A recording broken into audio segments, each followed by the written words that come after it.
Te saludo y te invito a un nuevo conocimiento a través de mis emisiones educativas PodClass, una nueva forma de aprender de manera ilustrativa y sencilla. Hemos terminado de ver toda la diversidad de las aguas saladas y conceptos relacionados con estas. Recuerda que el 97.5% del total de este vital líquido indispensable para la humanidad se conforma de agua salada y el 2.5% restante es agua dulce, con que iniciamos hoy este podcast. Las aguas dulces son un recurso natural necesario para la supervivencia no solo de los seres humanos, sino para todos los ecosistemas. Aunque es renovable, es limitado, ya que solo puede reponerse a través de la evaporación y se concentra en las nubes, y éstas la devuelven a través de las bellísimas y refrescantes lluvias. Así que en nuestro próximo podcast te hablaré de la clasificación y características de las aguas dulces para que aprendas más sobre este nuevo tema. La clasificación de las aguas dulces, mismas que se dividen en tres. Primero, sistemas lénticos. Recuérdalo bien, sistemas lénticos, los cuales se tratan de circuitos o depósitos de agua estancada que no tienen corrientes ni conductos por donde fluir, tales como los lagos, lagunas, pantanos, estanques, presas, etc. 2. Sistemas lóticos. Repito, sistemas lóticos, que son flujos de agua corriente. Y 3. Agua subterránea, mismas que fluyen a través de las rocas y mantos acuíferos. Sistemas lénticos y sus características. Comencemos por los lagos, los cuales son masas o depósitos de agua en la superficie terrestre y se encuentra quieta. Muchos de ellos se forman por las depresiones que caen del cielo, por las características de la tierra que está hundida como en una especie de alberca. Contamos con 8 tipos de lagos. Los tectónicos, que se forman por el movimiento de las placas de la corteza terrestre y se llenan por las lluvias. En México contamos con los bellísimos lagos tectónicos al de Pátzcuaro y Camécuaro en Michoacán, así como el de Chapala en Jalisco. 2. Los lagos pelágicos, mismos que se encuentran formados por vestigios de mares antiguos que se van deformando por los movimientos de la tierra hasta que no encuentran entradas ni salidas de agua. 3. Los lagos volcánicos, que justo se forman en los cráteres, es decir, donde alguna vez existió un volcán, y en nuestro bellísimo México encontramos al lago Yuriria, en Guanajuato. 4. Los lagos endorreicos. Se forman por hundimientos de tierra que no tienen salida hacia el mar. Ejemplo de ellos en México es el de Texcoco. 5. También tenemos lagos kársticos. Son los que se forman en superficies geológicas carbonatadas, lo cual hace que su suelo sea tan duro que no puede filtrarse, pero justo por la cantidad de carbón, su uso doméstico no es viable, ni tampoco para la industria. Como ejemplo de ellos, tenemos a los bellísimos cenotes de Yucatán y Montebello en Chiapas. 6. Lagos aluviales. Proviene de la palabra aluviones, de los ríos, es decir, estancamientos de estos. 7. Lagos glaciares. Son depósitos de las cuencas formadas en zonas de agua en forma de hielo que se estanca al derretirse este. Y por último, 8. Lagos litorales y albúferas, que son los que se originan en las desembocaduras de los ríos. Nosotros contamos con los lagos de Colón en Chiapas, los cuales provienen de la desembocadura de los ríos de Guatemala. Hablaremos ahora de las lagunas, las cuales son también depósitos de agua natural para abastecernos, pero tienen dimensiones y profundidades más pequeñas que la de los lagos. Como ejemplo de las lagunas más bellas de México, contamos con la de Zempoala en Morelos, Balcalar en Quintana Roo, Miramar en Chiapas, Rosa en Yucatán y las del Sol y la Luna en el Nevado de Toluca.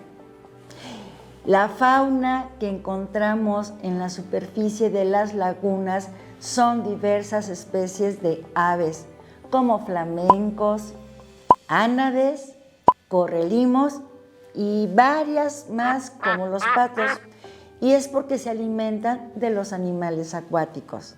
Pero también encontramos a reptiles que no son gratos y que son temibles depredadores, como los lagartos, cocodrilos, salamandras, culebras, ranas, sapos y sapillos, muchos de ellos venenosos. A los alrededores nos podemos encontrar con mamíferos también peligrosos como los zorros, las comadrejas, ratas y ratones, murciélagos, topos, conejos y algunos insectívoros de tal diversidad y peligrosidad que da miedo. Pero en su interior podemos encontrar diversas especies de peces, como truchas, salmones, el pez gato, la tilapia, carpas, entre muchos otros. Los pantanos en este podcast, emisiones educativas, una forma nueva y divertida de aprender, creada y registrada con derechos de autor y registro de marca de tu servidora. A los pantanos también se les conoce como ciénegas, que son estancamientos de agua de poca profundidad y con una densa presencia de materia orgánica y vegetación acuática. También son temerosos porque las condiciones de la superficie terrestre en donde yacen estos depósitos de agua producen mucho barro, dificultad para movilizarse dentro de ellos. Así que ten mucho cuidado porque son áreas de riesgo y misterio. Además, los pantanos, por contener mucha materia inorgánica y poco oxígeno, resulta difícil que sobrevivan especies acuáticas, pero también podemos encontrar abundantes colonias de los temerosos cocodrilos. Los pantanos más conocidos de México son los de Centla en Tabasco, Cuatro Ciénegas en Coahuila, Río Lagartos en Yucatán, Marismas Nacionales en Nayarit, hasta Xochimilco y Tláhuac en la Ciudad de México, entre muchos otros. También, como parte de los sistemas lénticos, encontramos a los estanques, que se refiere a un espacio de agua ni muy grande ni muy profundo para para tener una mejor referencia. Los estanques no exceden de 4 metros de profundidad y justo por su dimensión, en época de sequía, su nivel puede descender mucho o incluso desaparecer, es decir, secarse, y vuelven a aparecer en tiempos de lluvia. Nosotros podemos crear estanques artificiales y decorarlos muy bonitos para armonizar un jardín e inspirarnos. Solo recuerda, a ellos van a llegar los reptiles y anfibios como ratas y sapos y zapotes.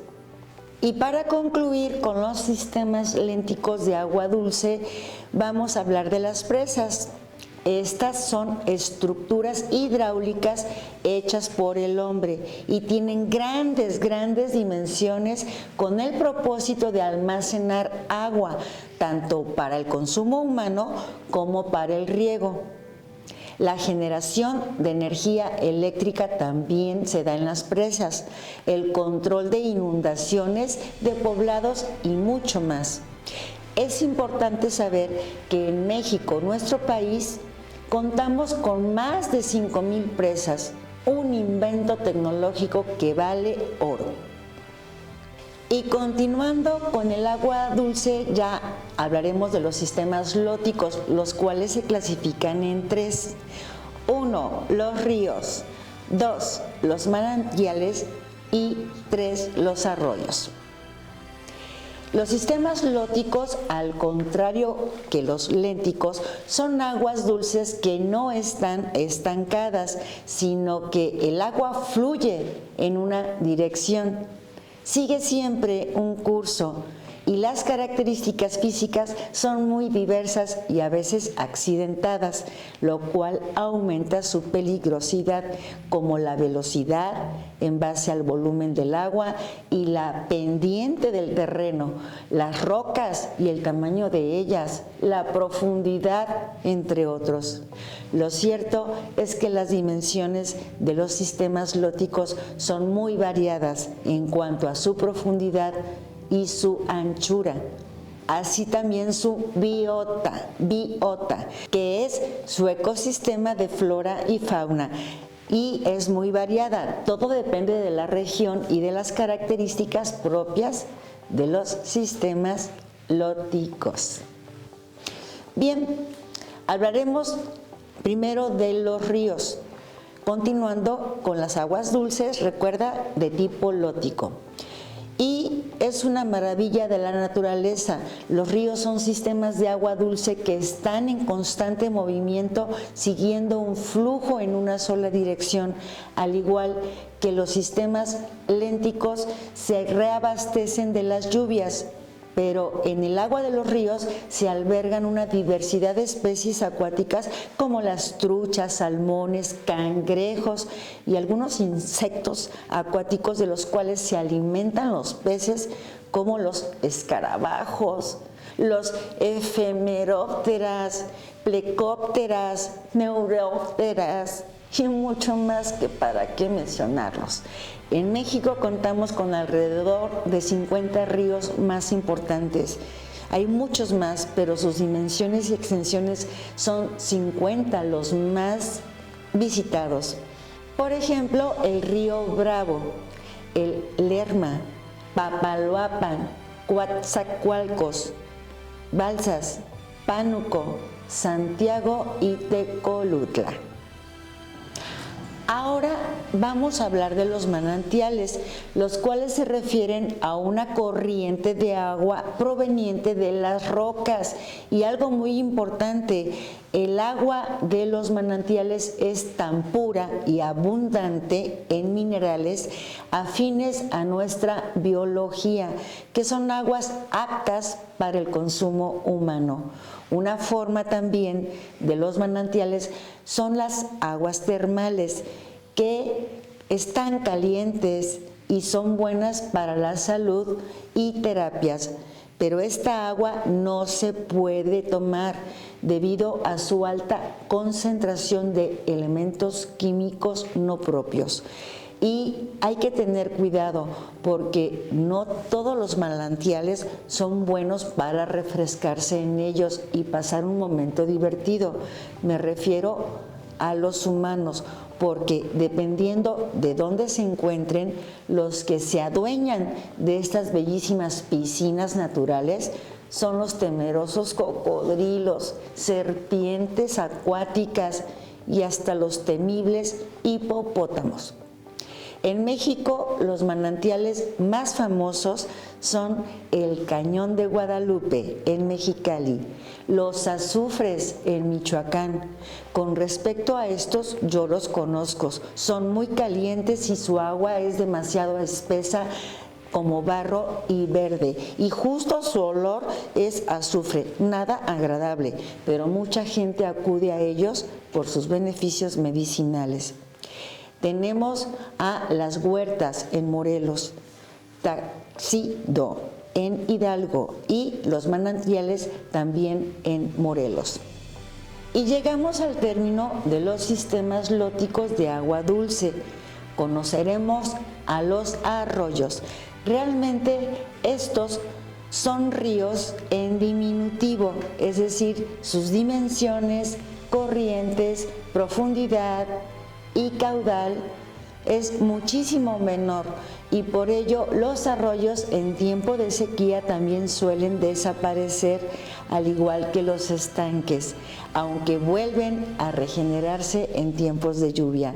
Los arroyos sirven también para refrescarse o bañarse, pues su agua es limpia y nada peligrosa. También dependiendo de la zona donde se ubiquen, podemos encontrar sapos, ranas, caracoles, cangrejos, entre otros. Y para terminar con las aguas dulces, tenemos a las subterráneas, que como su nombre lo dice, son aguas que se encuentran debajo del suelo y también se forman por las precipitaciones y se estancan en las grietas y huecos que forman las rocas o sedimentos. Estas aguas se pueden extraer por medio de pozos o ella misma se descarga en las aguas de manantiales o arroyos. Otra forma de presentarse es a través de los bellísimos cenotes, que abundan mucho en Yucatán y Quintana Roo, y que sí que hemos aprendido con respecto a las aguas dulces, múltiples variedades de ellas, en estas emisiones educativas resulta sorprendente, inexplicable y cierto.